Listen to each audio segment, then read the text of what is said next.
So today, lads, we're going to be talking about Sophie Cunningham's recovery.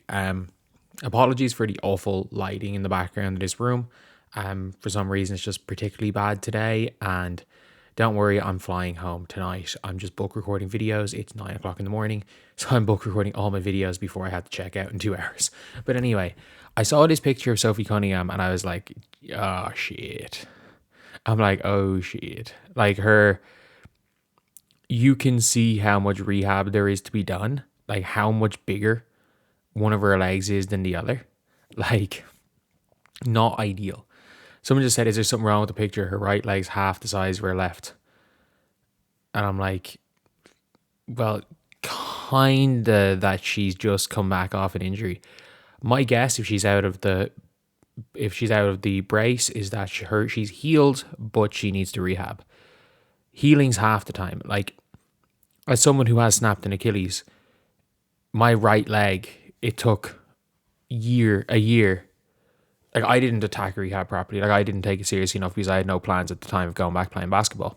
So from the time I went from quote unquote healthy, as in good enough to walk around and healed, and I wasn't going to re-rupture it, to the time I was good enough to go back playing, and it was like the same size. It was like a year.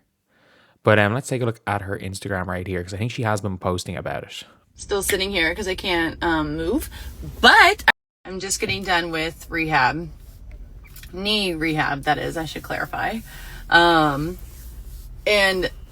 it was one of those days that I could have kicked everyone in the face. I don't know why it was so hard today. Like, sometimes BFR is so easy and I can breeze right through it, like you get used to it, but today, oh my gosh, you do 30 reps, take a break, and then you do 15, 15, and 15. So it's like 4 sets of whatever exercise. And no joke, today I struggled on every single one. Still sitting here because I can't, I'm just getting done with rehab. Knee. So yeah, I didn't realize you can't pause Instagram stories, so I skipped through. But yeah, that's kind of one of the shitty things about these injuries, is that it's never linear with rehab. Like, you feel like it's going well, and then some days it just stops being well. Like, that's one of the really shitty things, is that, like, you feel like you're progressing, and then for 2 weeks, no, nothing. And it's hard to not get demoralized in that situation. Exercise, and no joke, today I struggled on every single one.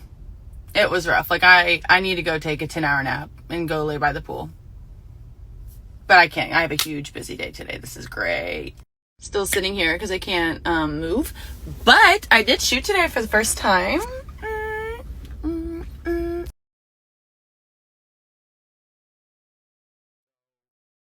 So yeah, the fact that is able to shoot is a positive sign. That is a positive sign that she's she's actually going out there and shooting the basketball. But at the end of the day, like, there's a long way to go in her rehab. That's one of the benefits of an 8 month off season, is that there's no chance that she's not 100% by game one next season. It's an MCL tear. It's not like it could have been. It looked like, with the way the impact was, it looked like she blew out her patella, which was not good, which is not good. But at the end of the day, Sophie being healthy for game one is going to be massive. Like, people underestimate how good Sophie Cunningham was last season. Like, prior to her injury, she was the Fever's third best player when Caitlin was out injured. She was better than Natasha Howard this season. Like, you can say Commissioner's Cup MVP all you want, but I'm like, man, it was it was kind of a toss up between Natasha and Sophie. Like, who was their player tasked with guarding the best players in the other team for the Fever? A lot of the time it was Sophie, especially down the stretch, because in fairness, it depends on the type of players. Like, Lexi puts a lot of pressure on players. Lexi draws a lot of offensive fouls. She's more of a pest. But, like, if you put a fast guard on Lexi, they just run around her. Like, Lexi does not have great foot speed, and we saw that against the Atlanta Dream. They literally ran the whoever offense on Lexi Hull. They attacked Lexi on every single possession in the playoffs. And then it was down the stretch. Lexi got a big steal and a couple of she made defensive plays. Like, Lexi's a defensive playmaker. Sophie's a doesn't get beat defender. Like, she's not going to make defensive plays. she's not gonna get beat. But the problem with Sophie is that she backs off, and if she's guarding a mid-range shooter, a lot of the time that mid-range shooter is just able to pull up and shoot wide open. That's kind of the issue with Sophie's defense. The problem is with the Fever don't have like a lockdown defender. Their best on-ball defender is Kelsey Mitchell, and that's kind of scary. Like for quick guards, it's Kelsey Mitchell, and you can maybe make the argument that Caitlin Clark at times looked like their second best on-ball. Caitlin Clark looked like their best perimeter defender at times last season as well. But no, Sophie's coming back to the Fever. Like Sophie is, I would be so shocked if Sophie doesn't come back to the Fever. Like I'm trying to think of players that I would be more shocked. Like I think outside the core four, Sophie's most likely to show up, including KK. Like I think there's a world where the team gives up on KK. And I'm not out here saying that like KK Timpson is somebody not to be given up on. Like I don't know if she's somebody to put a whole bunch more time in. I would need to see how she gets on in Europe. If I even see 1% improvement, even 1%, I think that she's gonna be worth keeping. But if we don't see 1% in Europe, I could see the team giving up on her, honestly. But yeah, Sophie, obviously a long way to go in her rehab, but she's getting there.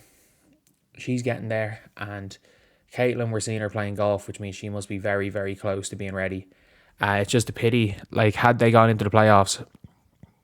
And there's this weird thing being like, the Fever were better this year than last year in the playoffs because they got closer to the finals. And I'm like, well, last year both years the Fever were the 6th seed.